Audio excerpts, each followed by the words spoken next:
Hello, everyone, and a warm welcome to Researcher's Desk.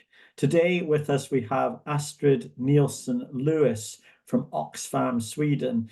Astrid has kindly offered to come here today to talk with us about climate equality.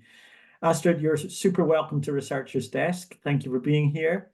What I'm going to do now is I'm going to turn my own video off, but I'm in the background. And if you've got any concerns, my video will suddenly appear and so I'm right here with you. Welcome to Researcher's Desk. Thank you for being with us. The floor is now yours. Thank you, Alasdair, and thank you, Research Desk. I'm really happy to be here to present and really appreciate that you guys taking your lunch break to listen to me. So my name is Astrid Nilsson Lewis, and I'm the research lead on climate at Oxfam, Sweden. I used to work at Stockholm Environment Institute before, so I have a background in research institutes. And I work at Oxfam. I work both on international and Swedish reports. So today we'll talk a little bit about both. I just wanted to quickly give you a short introduction about Oxfam in case you're not familiar with us. In Sweden, we're fairly new, so not everyone is familiar with us. But Oxfam Sweden is part of a global organization that works in over 80 countries, to save and improve people's lives for an equal future. Oxfam was started in 1942 in Oxford to respond to a famine in Greece during the war. And Oxfam fights climate inequality, economic inequality, and injustices that cause poverty and oppression. We're present in times of crisis and disaster. And in addition to our humanitarian work, we contribute to new knowledge, we make skewed social structure visible, we give people tools for change, and demand that those in power take responsibility. Our goal is an equal world that is fair and sustainable, a world where people and the planet are respected in a fair economic system. So what I will talk to you about today is this report which talks about global climate inequality, and this report that we published that focuses on Sweden. And maybe you've seen it got really good coverage when it was launched. Maybe you've seen some of the headlines. We were really happy about it because this is really the way we work. We try to use research and campaigning to change the terms of debate and spark conversations to try to make the world better, to put it simply. So I'll start with global climate inequality, and then we'll go to Sweden. So what is climate inequality? We usually talk about the 3 pillars of climate inequality. The first one is the emissions causing the crisis. The second one is the impacts from the consequences of the crisis. And the third one is the capacity to respond, and with that, the responsibility. And we will look at each dimension one by one, but to summarize, climate change, poverty, and inequality are really interlinked. The climate crisis hits those who are already most vulnerable the hardest, and at the same time, rich people emit by far the most amount of carbon emissions, and they are able to protect themselves from impacts. This is both rich people and rich countries. We will have a look at that. So starting with the first dimension then, about the emissions. This is the one I will spend the most time on because that's also where we have this kind of unique data that we produced.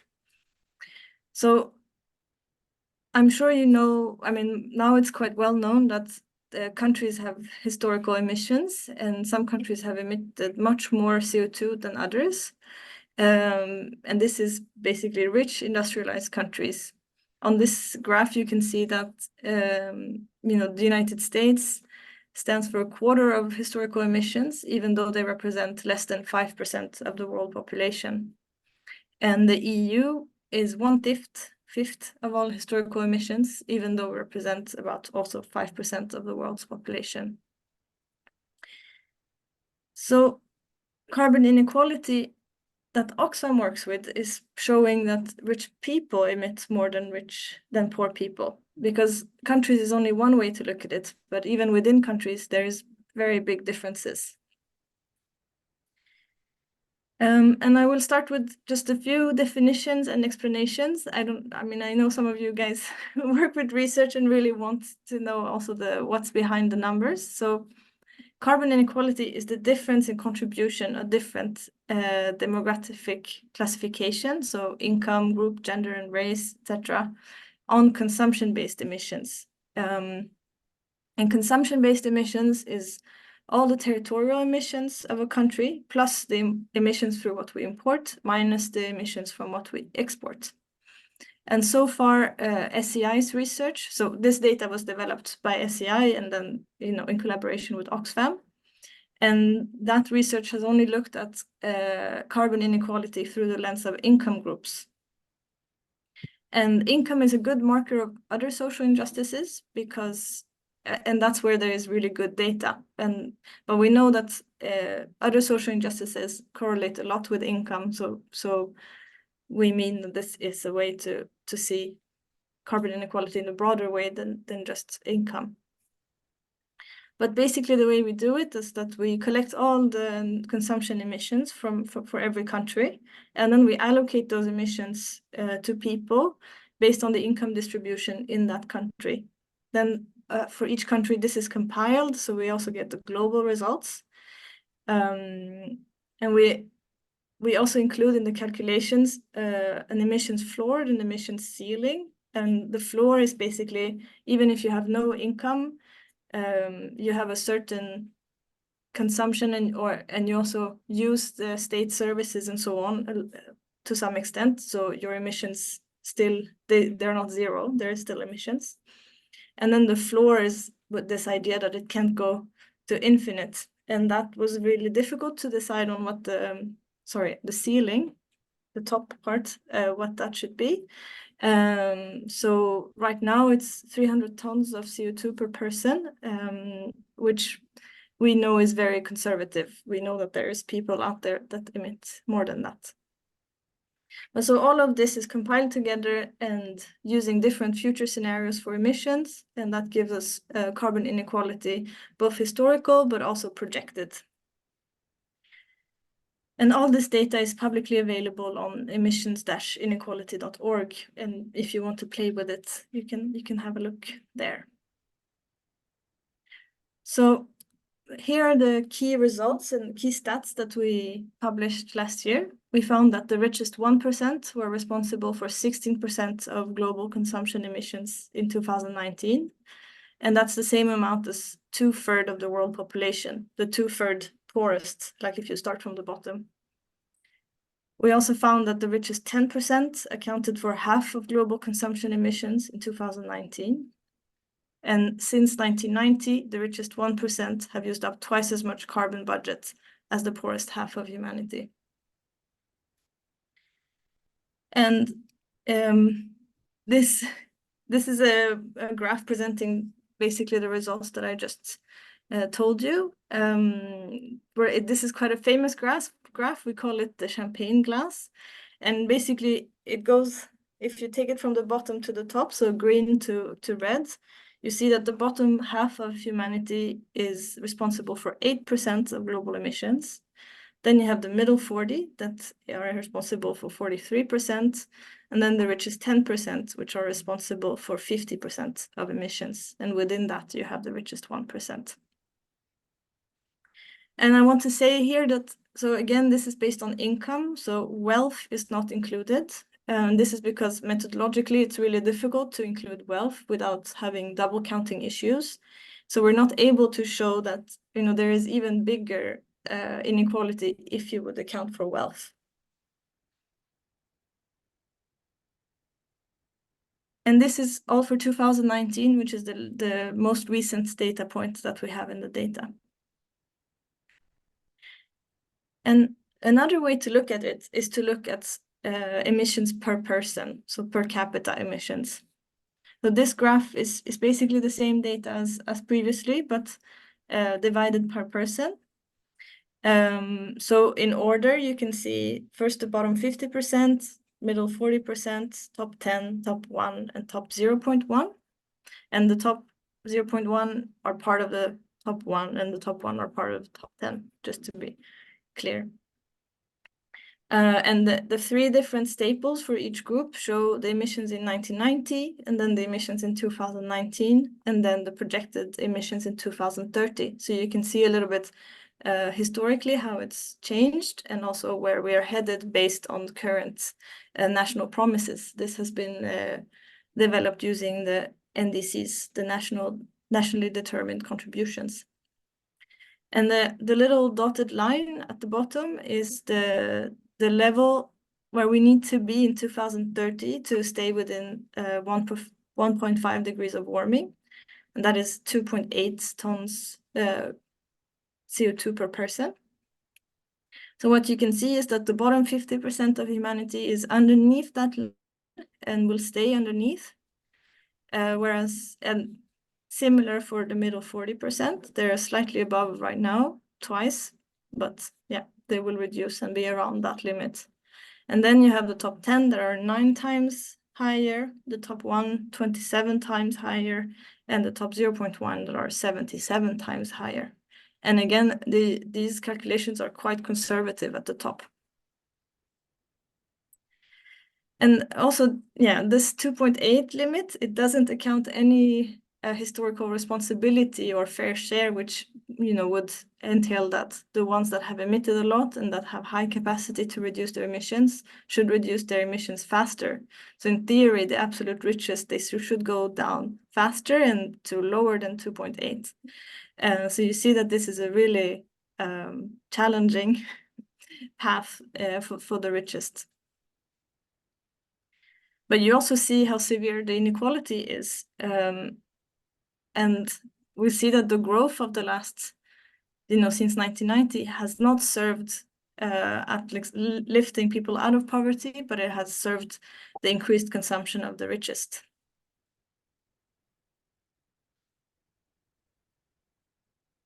And this is not our research, but I wanted to complement with saying that there has also been other reports showing that this is not only the case for emissions, but also resources in general. Of course, they correlate. There's a recent UN report that showed that high-income countries use 6 times more resources per capita than low-income countries. So this was the first dimension. And now we'll go into the second dimension, which is on the impacts of climate change on different groups. So basically, the main message is that the climate crisis hits hardest those who are already most vulnerable. First of all, we know that different regions of the world are affected differently, and that regions in the global south are hit harder by climate change. But also, poorer countries often depend on sectors that are more vulnerable to climate change, such as agriculture. So they get hit harder when there is a disaster. But the key point here is also that within countries, the most vulnerable and poor people are also hit the hardest because they have less capacity to recover. And here you see on the image, it's a really striking photo from Mumbai in India. This was a heat wave, I think, maybe 2 years ago, fairly recently, where it was 6 degrees hotter in the neighborhoods, in one neighborhood compared to the one next to it. So in the slum area, it was 6 degrees hotter than in the rich neighborhood that had a lot of greenery. So here you see, it's very striking. It's just a few meters difference, but a really big difference in impact. And here again, I just wanted to complement with other research that's been done. So our data focuses on income, but there has been research that shows looking at women and young people and the rural poor, that they are especially vulnerable. So this is another, type of inequality, looking at age and gender and city versus countryside. And they found, this FAO report found that floods and heat waves increase the income gap between poor and non-poor rural households, and that female-headed households lose more income than male-headed households. So again, we see, income is a good proxy for inequality. Women in the world still earn less than than men. There is more women that live in poverty, and these people are more impacted by the consequences of climate change. And then we get to the third dimension, which is the capacity and the responsibility. And here, I don't have specific data to show you, but basically the point is that rich industrialized countries have historical responsibility and great capacity to transition, and therefore needs to transition first, quickly, and support other countries in their transition. And that fact, looking at countries, is already established in the global climate agreements, such as the Paris Agreement, with the common but differentiated responsibility. But what we want to add to this is that rich people have also a greater responsibility and capacity to transition. There is a lot of unnecessary emissions from overconsumption by rich groups, and they are low-hanging fruits and morally important to address. On the flip side is vulnerable countries and people, which have little capacity to prepare and to recover from the consequences of the crisis, and they will be hit harder, and therefore they need support and compensation. So now we've looked at these three dimensions, and I want to conclude by a little broader reflection on inequality. We basically have shown now that the climate and the inequality are twin crises, the climate crisis and the inequality crisis. And we see a vicious circle where the climate breakdown is fueled by a rich minority, which directly affects the living conditions of the most vulnerable, making them even more vulnerable. But in addition to that, inequality has a range of pervasive effects on society. For instance, in more unequal societies, we see high levels of low social trust, and increased belief in conspiracy theories. And all these things make it very difficult to find the collective consensus that we need to implement an ambitious climate transition. We also see that these luxury lifestyles at the top, that the inequality, makes possible, they also create a pressure to consume for the other groups. For instance, in very unequal societies, we see more pressure to overconsume, with more spending on status goods. We also see that people go in debt more to match the consumption pressure, so they make big loans to be able to fit in and match these desires. But so all these kind of negative effects of inequality also means that this can be flipped into a positive win-win for people and the planet.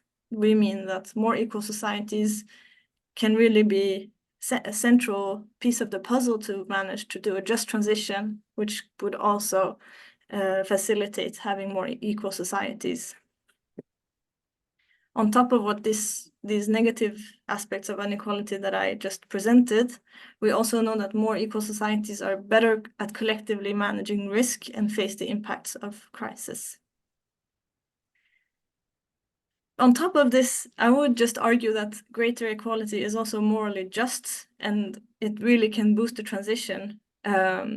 So having fairness at the core of climate action will make it more socially acceptable, more efficient, and morally right. Actually, we've seen that some studies have shown that fairness is a key aspect in making climate policies socially acceptable. So we think this is really a key in the puzzle.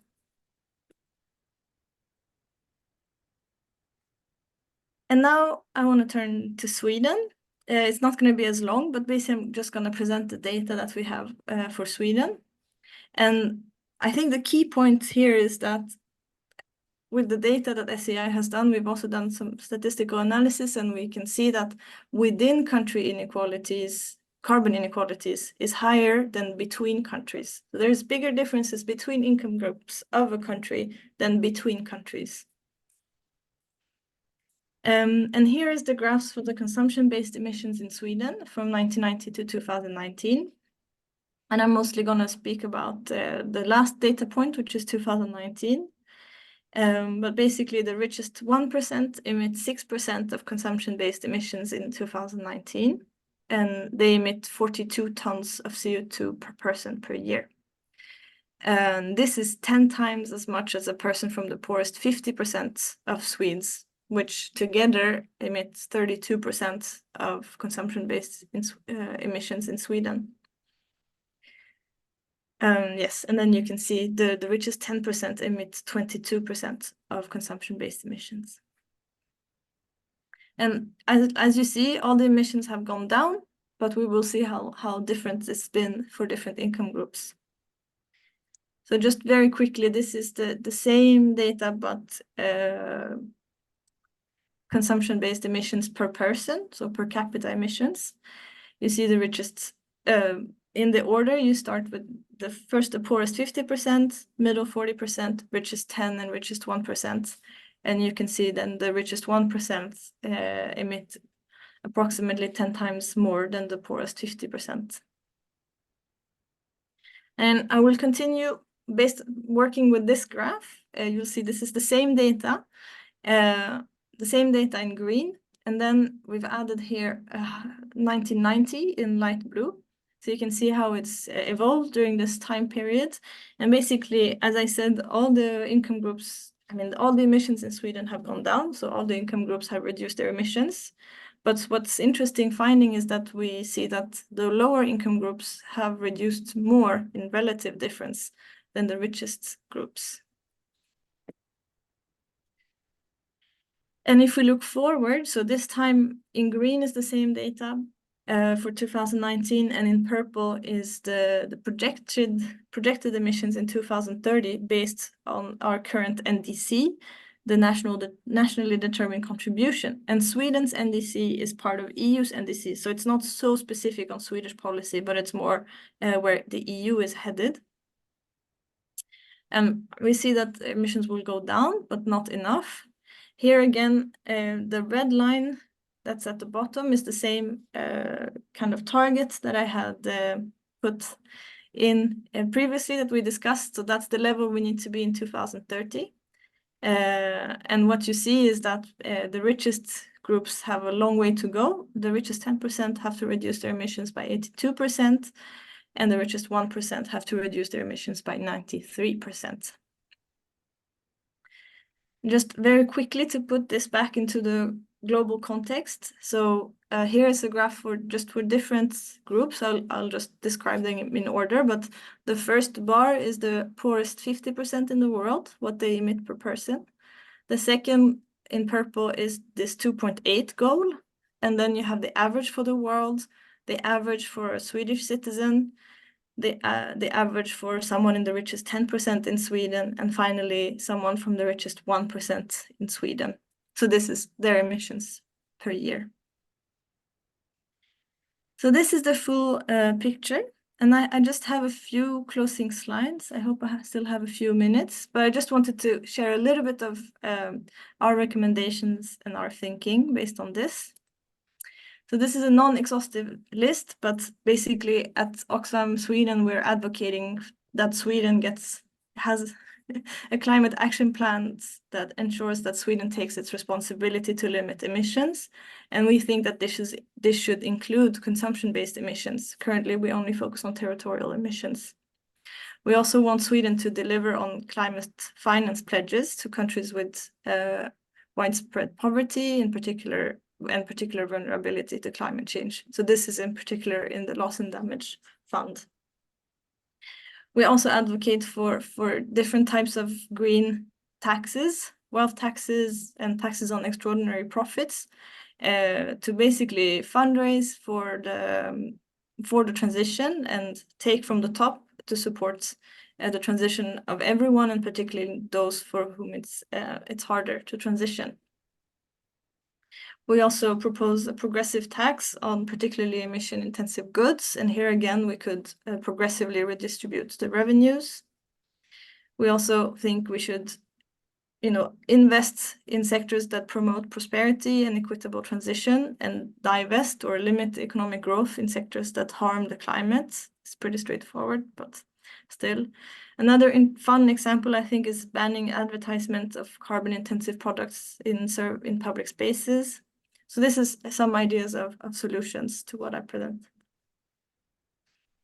And I just wanted to show this because I think it's fun to see that things are happening. This one example right now, it's a European Citizen Initiative. So They need a certain number of signatures for it to be discussed at the European level, and this is a wealth tax, a European wealth tax to finance the social and climate transition.